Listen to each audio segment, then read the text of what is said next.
Hey guys, welcome to the channel. My name's Jared. Today we're going to be doing some work on the Skyline, continuing on from the previous episode where we ported the intake manifold. Now we're moving on to the headers. So these headers I've picked up on Marketplace along with the resonated downpipes probably over a year ago. I was a bit apprehensive about installing them because of the quality, but also how difficult this job is. I've seen videos online. It looks very difficult to get in the side of the engine here to get the manifold out. So it's been something I've been procrastinating about doing. And I figured after I do this, I'm going to need to get a tune as well because of the number of mods on the car. So these manifolds, like I said, the quality is questionable. So we're going to have to spend a bit of time porting them to get them to fit up nice and flow nice. We'll start with getting the headers out and porting them and getting them ready to go in the car. Typically with headers, these stock ones, they are quite restrictive in conjunction with the cats that are on there from stock. So usually with the headers, what I've seen online is you can probably pick anywhere up from 8 to 15 horsepower depending on the brand of header you have. So the ones that I have are I think they're from eBay and they're a copy of the DC Sports headers. So yeah, what I can see online is they're anywhere from 8 to 15 horsepower, but I imagine to get all of that horsepower, you're gonna have to do a tune as well. It's not all just bolt-on horsepower. Some high flow cats as well, because those cats are probably the next restrictive point of the engine. And you can probably pick up another 5 to 10 horsepower just from switching to high flow cats. As you can see with this header, if we look inside at the collector, if we have a look at that collector, you can see how poorly the outside of those pipes meet together. So what we're going to work on is removing some of that excess material there that's going to affect the merge. The welding on the inside of the merge looks pretty good. We just got to remove those bits sticking out. Also going to spend a little bit of time just opening up these ports here as well for the gasket. And then after that, we're going to put a bit more weld around here because often they do crack on the flange.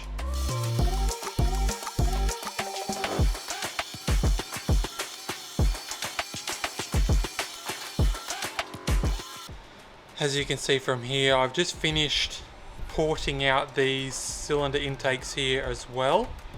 And I did line up the metal gaskets and they did line up quite well. But as you can see when we line this up, you can't see any of that exhaust manifold there. And the collector is a lot better than it was before. Next we're going to weld up along the sides here just to ensure we don't get any cracking or separation of this main piece. Also considering we did remove some of the weld that they put on the inside here.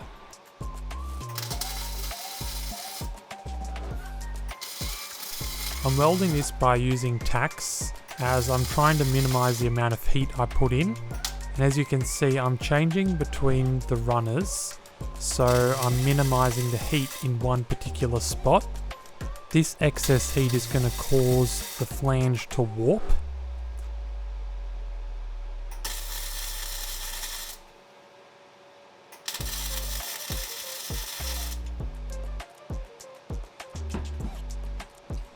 Then once you're done one side, you want to go to the other to make sure it doesn't warp in the other direction as well.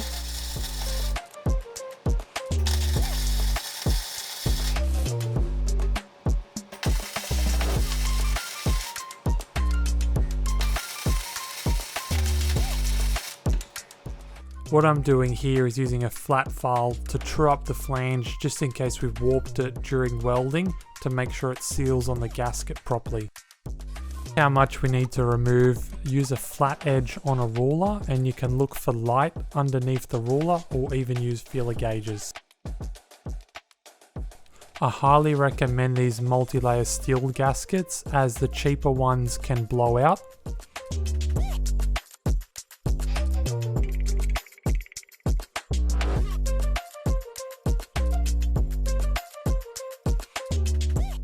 After that, we're going to crack on with the headers, removing them off the car.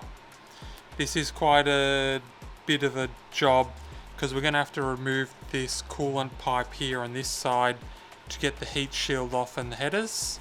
And then on the other side here, we're going to have to remove this main coolant pipe as well and move some of these harnesses out of the way to get in there. Quick update.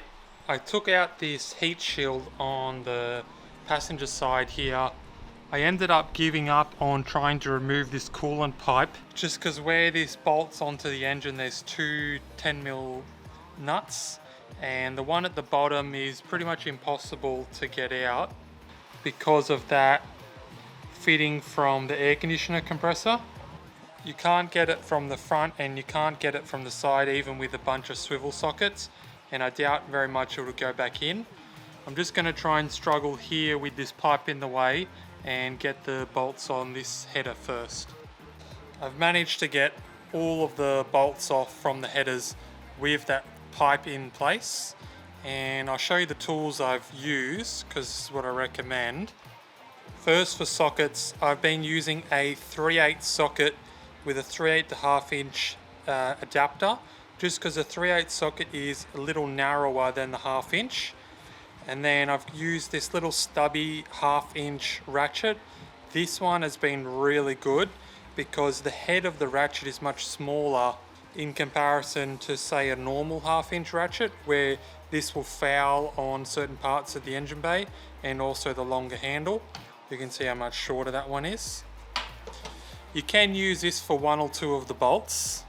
And then apart from that, I was actually able to use this breaker bar just because the end of it can actually go down on an angle, and it fits in there quite well if you can get it down like that.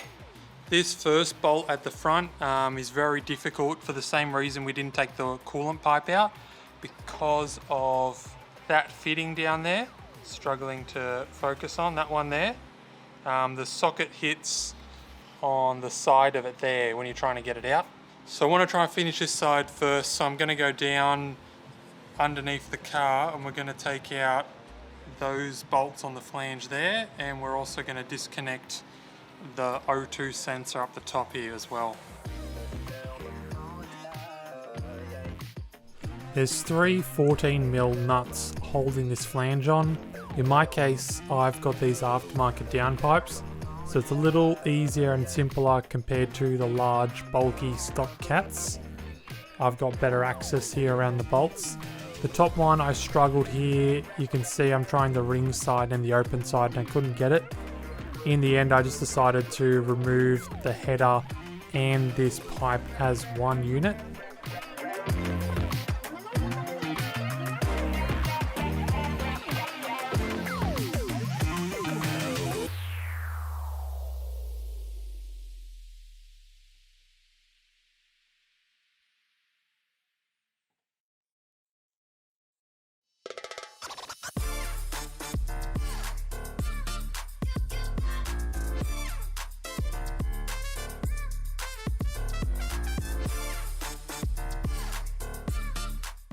So we got the first header out of the car, and you can see here the size of the ports, and then we come across to the new one.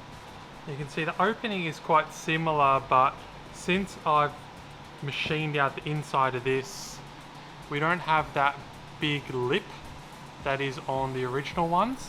It's pretty much a straight shot through. We then compare the flange. As you can see, this outside part is actually quite big, but the pipe inside is very small. And then we come across to the aftermarket one. You can see there's no inner pipe on there. So that's the inner measurement of the original one.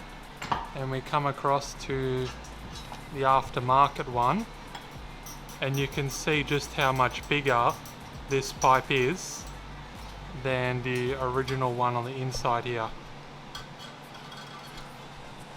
These also have a 3-to-1 collector, which is going to give us a bit more top end performance compared to these ones that would you call it a 3 to 2 to 1? Just got a test fit up of the headers on the car at the moment. They fit quite well up from the bottom, and next, before we install them, I'm going to throw some of this sealant on the header side, not on the engine side, but on the header side, because that flange may be warped. You've seen me before, I was just filing down the flange to make it a little bit flatter, and this will just take up any gap. It is best to use those multi-layer steel gaskets as they have some compression in them and they will take up some gap.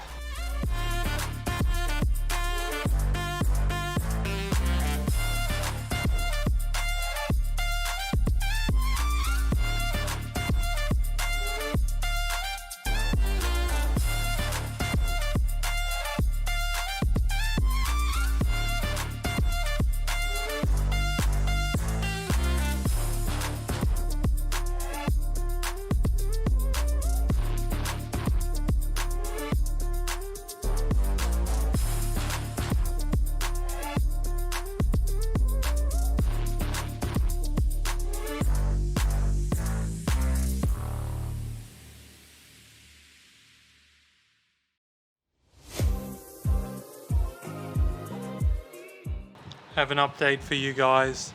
Been slaving away and I have finished the passenger side header and moved on to the driver's side. This one is a lot more difficult because there is a pipe that lays there, this one here, which you need to disconnect a bunch of lines to get out. And since these lines haven't been off for 20 something years, the rubber and rust is quite well stuck onto these fittings. So I spent a long time getting them out.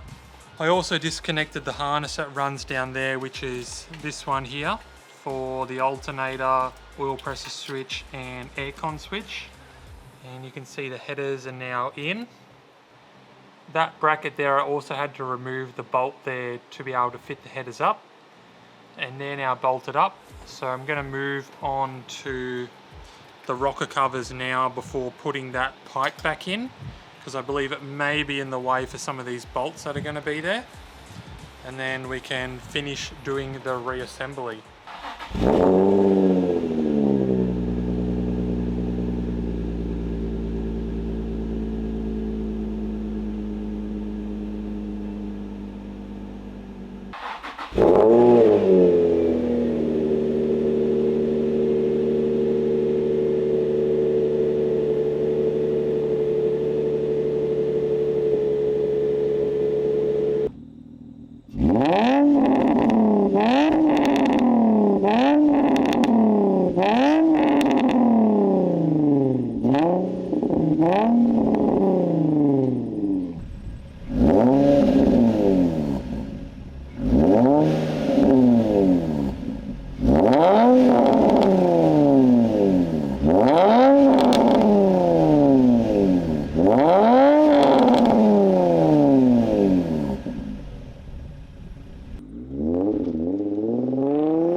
Alright guys, that wraps up this video.